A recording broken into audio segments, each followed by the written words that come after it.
பார்த்து சுவாமி மலை எல்லையில தகப்பனுக்கு பாடம் சொன்னவன். காவல் என நின்று பெரும் சினம் தணிந்து தணிகையில கண் குளிர காட்சி தந்தவன். நீ பாங்குடனே கருள் தரவே பழம் முதிரும் சோலையில பரஞ்சோதியாய் நின்றவன். பரஞ்சோதியாய் நின்றவன்.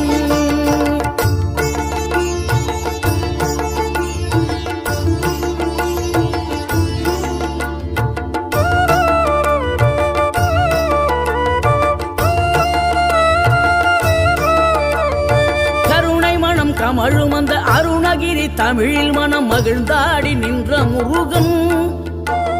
கிழவி இவள் புலமை கண்டு அழகு மிகும் குழந்தையன